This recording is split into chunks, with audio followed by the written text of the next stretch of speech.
അപ്പോൾ ആ ഒരു രീതിയിലല്ല ഇന്ത്യൻ വിദ്യാഭ്യാസം മുമ്പോട്ട് പോകുന്നത് എന്നുള്ള ഒരു കാഴ്ചപ്പാട് ഇതിൽ വരികയാണ്. ഇന്ത്യൻ വിദ്യാഭ്യാസത്തിൽ അധ്യയന മാധ്യമം മാതൃഭാഷയായിരിക്കണം എന്ന് എടുത്തു പറയുന്നുണ്ട്. എന്നാൽ ഒരു ഭാഷയെ എന്ന നിലയിൽ നമസ്കാരം. എൻട്രിയുടെ പുതിയൊരു വീഡിയോയിലേക്ക് എല്ലാവർക്കും സ്വാഗതം. ഇപ്പോൾ എ ടു ഇസഡിൻ്റെ അടുത്ത പാർട്ടിലേക്ക് പോവുകയാണ്. നമ്മൾ കഴിഞ്ഞ ക്ലാസ്സിൽ റിപ്പോർട്ട്സ് ആൻഡ് കമ്മീഷൻ അല്ലേ, ഇന്ത്യൻ വിദ്യാഭ്യാസത്തിൻ്റെ നാഴികക്കല്ലുകളുടെ ഡിസ്കഷൻ തുടങ്ങി വെച്ചിട്ടുണ്ടായിരുന്നു. അതിൻ്റെ തുടർച്ചയായിട്ടുള്ള കാര്യങ്ങൾ തന്നെയാണ് ഇന്നും ഡിസ്കസ് ചെയ്യാനായിട്ട് പോകുന്നത്. അപ്പോൾ ഇന്ന് നമ്മൾ ആദ്യം ഹണ്ടർ കമ്മീഷൻ റിപ്പോർട്ടിനെ കുറിച്ചിട്ടാണ് ഡിസ്കഷൻ കൊണ്ടുപോകാനായിട്ട് പോകുന്നത്. 1882 ഈസ്റ്റ് ഇന്ത്യ കമ്പനിയുടെ രാഷ്ട്രീയ അധികാരം അവസാനിപ്പിക്കുകയും ഭരണം ബ്രിട്ടീഷ് രാജാവ് നേരിട്ട് ഏറ്റെടുക്കുകയും ചെയ്യുന്ന ഒരു സാഹചര്യത്തിലേക്ക് വരികയാണ്. 14 വർഷങ്ങൾക്ക് ശേഷം 1882 ഇന്ത്യൻ വിദ്യാഭ്യാസത്തെക്കുറിച്ച് പഠിച്ച് റിപ്പോർട്ട് സമർപ്പിക്കാൻ ഇന്ത്യൻ വിദ്യാഭ്യാസ കമ്മീഷൻ നിയമിതമായി. ഇന്ത്യൻ വിദ്യാഭ്യാസ കമ്മീഷൻ എന്ന് പറയുന്ന രീതിയിൽ 1882 വന്നതാണ് ഹണ്ടർ കമ്മീഷൻ എന്നുള്ളത് മനസ്സിലാക്കുക. 1854 വുഡ്സ് ഡെസ്പാച്ച് നമ്മൾ കഴിഞ്ഞ ക്ലാസ്സിൽ കണ്ടതാണ്. വുഡ് ഡെസ്പാച്ച് എന്താണ്? അപ്പോൾ ആ ഒരു രീതിയിലല്ല ഇന്ത്യൻ വിദ്യാഭ്യാസം മുമ്പോട്ട് പോകുന്നത് എന്നുള്ള ഒരു കാഴ്ചപ്പാട് ഇതിൽ വരികയാണ്. ഇന്ത്യൻ വിദ്യാഭ്യാസത്തിൽ വുഡ് ഡെസ്പാച്ച് പറഞ്ഞ രീതിയിലല്ല കാര്യങ്ങൾ പൊയ്ക്കൊണ്ടിരിക്കുന്നതെന്ന് മനസ്സിലാക്കുന്നു. അതുകൊണ്ട് നിരവധി പരാതികൾ ആ കാലഘട്ടത്തിൽ വരുന്നുണ്ട്. ഇതെല്ലാം കണക്കിലെടുത്ത് വില്യം ഹണ്ടറുടെ നേതൃത്വത്തിൽ 21 അംഗങ്ങളടങ്ങിയ ഒരു കമ്മിറ്റിയെ വിദ്യാഭ്യാസത്തെക്കുറിച്ച് പഠിക്കാനായിട്ട് നിയോഗിക്കുന്നു. അതാണ് ഹണ്ടർ കമ്മീഷനകത്ത് ഉണ്ടായിരുന്ന അംഗങ്ങളുടെ എണ്ണവും അതിൻ്റെ നേതൃത്വത്തിലുണ്ടായിരുന്ന വില്യം ഹണ്ടറും. എന്തെല്ലാമായിരുന്നു ഈ കമ്മീഷന്റെ പ്രധാന ശുപാർശകൾ? പ്രാഥമിക വിദ്യാഭ്യാസം ഉറപ്പാക്കേണ്ടത് ഗവൺമെന്റിന്റെ ബാധ്യതയാണ്. അതിന്റെ ഉദ്ദേശം സാമാന്യ ജനത്തിന് വിദ്യാഭ്യാസം നൽകുകയായിരിക്കണം. ഉന്നത വിദ്യാഭ്യാസത്തിനുള്ള ചവിട്ടുപടിയായല്ല പ്രാഥമിക വിദ്യാഭ്യാസത്തെ കാണേണ്ടത്. പ്രാഥമിക ഘട്ടത്തിൽ അധ്യയന മാധ്യമം പ്രാദേശിക ഭാഷകൾ തന്നെ ആയിരിക്കണം എന്നുകൂടി ഇവർ പറയുകയാണ്. അപ്പം അതുവരെ ഉണ്ടായിരുന്ന ആശയങ്ങളിൽ നിന്നൊക്കെ മാറിക്കൊണ്ട് പ്രാഥമിക വിദ്യാഭ്യാസം എന്ന് പറയുന്നത് അടുത്തതിൻ്റെ ലെവലിലേക്ക് പോകാനുള്ള ഒരു ചവിട്ടുപടിയല്ല, ബേസിക് ആയിട്ടുള്ള കുറേ കാര്യങ്ങൾ മനസ്സിലാക്കി കൊടുക്കുക എന്നുള്ളൊരു കൺസെപ്റ്റാണ് ഇവർ മുമ്പോട്ട് വയ്ക്കുന്നത്. അപ്പോൾ അതിൽ പ്രാദേശിക ഭാഷകളുടെ പ്രാധാന്യത്തെക്കുറിച്ച് കൂടി ഈ ഹണ്ടർ കമ്മീഷൻ റിപ്പോർട്ടിൽ അവർ പ്രധാനമായിട്ടും പറയുന്നുണ്ട് എന്ന് കാണാനായിട്ട് സാധിക്കും. പിന്നാക്ക സമുദായത്തിലേക്കും ഗോത്രവർഗ്ഗങ്ങളിലേക്കും വിദ്യാഭ്യാസം വ്യാപിപ്പിക്കാൻ വേണ്ടത്ര ധനം നീക്കിവെക്കണം. പ്രാഥമിക വിദ്യാഭ്യാസത്തിന്റെ പാഠ്യപദ്ധതി ബ്രിട്ടീഷ് ഭരണ പ്രദേശങ്ങളിൽ ഒന്നു തന്നെ ആയിരിക്കണം തുടങ്ങിയ നിർദ്ദേശങ്ങളും ഈ ഒരു കമ്മീഷൻ മുമ്പോട്ട് വയ്ക്കുന്നുണ്ട്. അതേപോലെ തന്നെ പ്രാഥമിക വിദ്യാഭ്യാസം മെച്ചപ്പെടുത്താൻ എല്ലാ തദ്ദേശ സ്വയംഭരണ സ്ഥാപനങ്ങളും പ്രത്യേക ഫണ്ട് ഏർപ്പെടുത്തണം. അവയ്ക്ക് ഗവൺമെന്റ് ധനസഹായം നൽകണം എന്നുകൂടി ഇവർ ആവശ്യപ്പെടുന്നുണ്ട്. എല്ലാ പ്രൈമറി അധ്യാപകരും അധ്യാപക പരിശീലനം സിദ്ധിച്ചവരായിരിക്കണം. അതിനുവേണ്ട നടപടികൾ സ്വീകരിക്കണം. സ്ത്രീ വിദ്യാഭ്യാസം പ്രോത്സാഹിപ്പിക്കാൻ വേണ്ടി പള്ളിക്കൂടങ്ങൾക്ക് വേണ്ടത്ര ധനസഹായം നൽകേണ്ടതാണ് എന്നുകൂടി ഹണ്ടർ കമ്മീഷനിൽ അവർ ശുപാർശ ചെയ്യുന്നുണ്ട് എന്ന് നമുക്ക് കാണാനായിട്ട് സാധിക്കും. ഇനി ഹാർട്ടോഗ് കമ്മിറ്റി റിപ്പോർട്ട് 1929 ഇപ്പോൾ ബ്രിട്ടീഷ് ഇന്ത്യയിൽ വന്നിട്ടുള്ള മറ്റൊരു പ്രധാനപ്പെട്ട മൈൽ സ്റ്റോൺ ആയിട്ട് നമുക്ക് ഹാർട്ടോഗ് കമ്മിറ്റി റിപ്പോർട്ടിനെ കാണാൻ സാധിക്കും.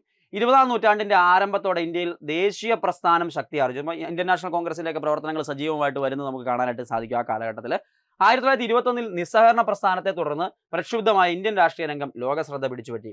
1919 നിയമപ്രകാരമുള്ള ഗവൺമെന്റിന്റെ പ്രവർത്തനങ്ങളെപ്പറ്റി അന്വേഷിക്കാൻ 1927 നിയമിതമായ സൈമൺ കമ്മീഷനെ ഇന്ത്യൻ നേതാക്കൾ ബഹിഷ്കരിച്ചു. സൈമൺ കമ്മീഷനൊക്കെ 1927 ബഹിഷ്കരിക്കുന്നത് നമുക്ക് കാണാനായിട്ട് സാധിക്കും.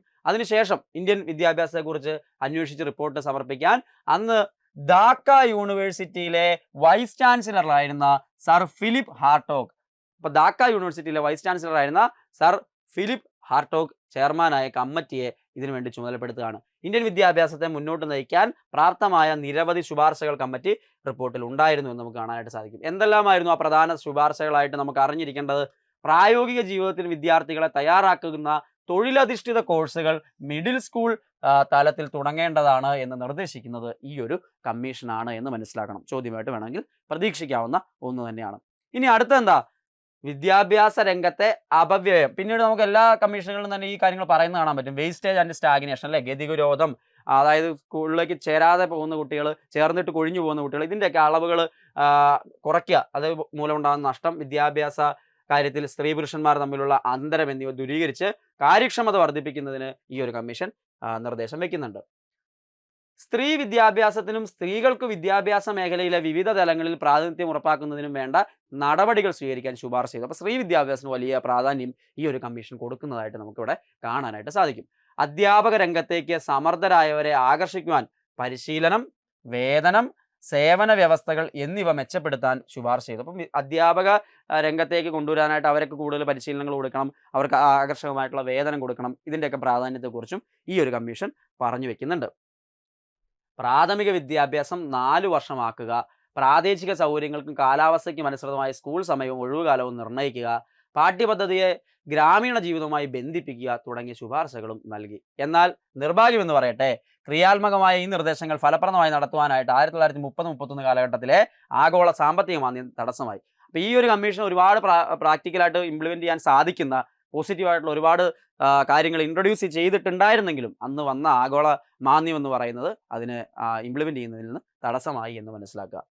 ഇനി സാർജന്റ് റിപ്പോർട്ട്. അപ്പം നമ്മൾ ഇന്ത്യൻ വിദ്യാഭ്യാസത്തിൽ നമുക്കറിയാം, സ്വാതന്ത്ര്യം കിട്ടുന്നതിനൊക്കെ തൊട്ട് മുമ്പായിട്ട് വന്നൊരു റിപ്പോർട്ട്.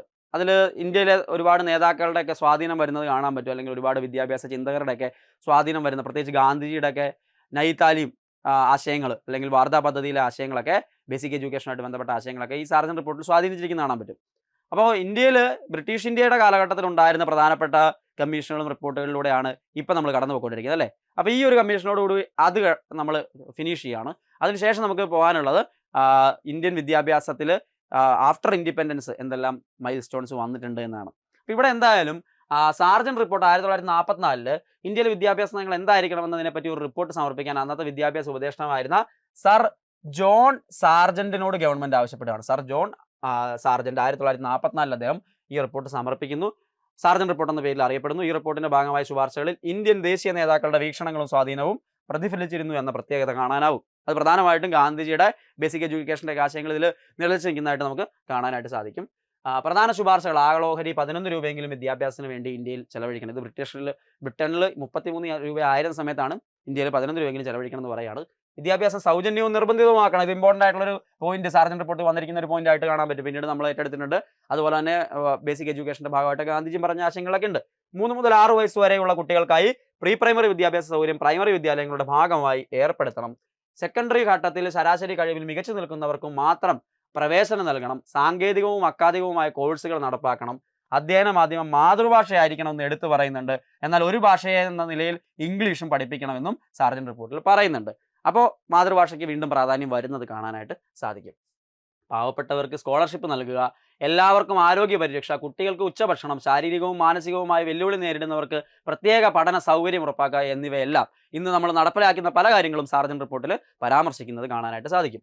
അധ്യാപക പരിശീലനം മെച്ചപ്പെടുത്തുക വിദ്യാഭ്യാസം ഗവൺമെന്റിന്റെ അനിവാര്യമായ ഉത്തരവാദിത്തമാണെന്നും രാഷ്ട്രത്തിന്റെ വികാസം വിദ്യാഭ്യാസത്തെ ആശ്രയിച്ചിരിക്കുന്നു എന്നും ഈ റിപ്പോർട്ട് നിരീക്ഷിക്കുന്നതായിട്ട് കാണാനായിട്ട് സാധിക്കും. പ്രൈമറി മിഡിൽ ഘട്ടത്തിലുള്ള വിദ്യാഭ്യാസത്തിൽ ഗാന്ധിജിയുടെ അടിസ്ഥാന വിദ്യാഭ്യാസ ആശയങ്ങൾ നടപ്പിലാക്കാൻ ശുപാർശ ചെയ്തു ഈ റിപ്പോർട്ടിനകത്ത് പരാമർശമുണ്ട് എന്നും കാണാനായിട്ട് സാധിക്കും. ഈ റിപ്പോർട്ടിന്റെ അടിസ്ഥാനത്തിൽ കേന്ദ്രത്തിൽ ഒരു വിദ്യാഭ്യാസ കാര്യ മന്ത്രാലയം സ്ഥാപിതമായി. അപ്പോൾ ഇത് ചോദ്യമായിട്ട് വരാം. കേന്ദ്രത്തിൽ വിദ്യാഭ്യാസ കാര്യ മന്ത്രാലയം ബ്രിട്ടീഷ് ഇന്ത്യയിൽ സ്ഥാപിതമാകുന്നത് ഈ ഒരു സാർജന്റ് റിപ്പോർട്ടിന്റെ ഭാഗമായിട്ടാണെന്ന് മനസ്സിലാക്കുക.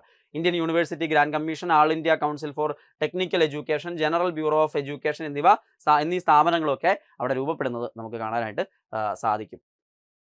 ഈ റിപ്പോർട്ടിലെ ശുപാർശകൾ ഫലപ്രദമാക്കാൻ ബ്രിട്ടീഷ് ഗവൺമെന്റിന് സാധിച്ചില്ലെങ്കിലും പിന്നീടുള്ള വിദ്യാഭ്യാസ പ്രവർത്തനങ്ങൾക്ക് വഴികാട്ടിയാക്കാൻ സാർജന്റ് റിപ്പോർട്ടിന് സഹായമായി. കാരണം നമ്മൾ അതിൽ കാണുന്ന പല കാര്യങ്ങളും പിന്നീട് ഇന്ത്യ ഏറ്റെടുക്കുന്നത് കാണാൻ സാധിക്കും. ആഫ്റ്റർ ഇൻഡിപെൻഡൻസ് ഇന്ത്യ നടപ്പിലാക്കിയ പല കാര്യങ്ങളും അതിനകത്ത് പരാമർശിച്ചിട്ടുണ്ട് എന്ന് കാണാനായിട്ട് സാധിക്കും. അതുകൊണ്ട് ഇത് നല്ലൊരു മാർഗ്ഗനിർദ്ദേശമായിട്ട് സാർജന്റ് റിപ്പോർട്ട് വന്നതായിട്ട് മനസ്സിലാക്കാം. അപ്പോൾ ഈ കഴിഞ്ഞ 2 ക്ലാസ്സുകളിലായിട്ട് നമ്മൾ ബ്രിട്ടീഷ് ഇന്ത്യയിലെ എന്തെല്ലാം കമ്മീഷനുകളാണ് ഉണ്ടായിരുന്നത്, അതിൻ്റെ പ്രവർത്തനങ്ങൾ എങ്ങനെയായിരുന്നു എന്നുള്ളതിനെ കുറിച്ചിട്ട് ബേസിക് ആയിട്ടുള്ള കാര്യങ്ങൾ മനസ്സിലാക്കുന്നതിനാണ് 2 ക്ലാസ്സുകളിൽ നമ്മൾ ശ്രമിച്ചത്.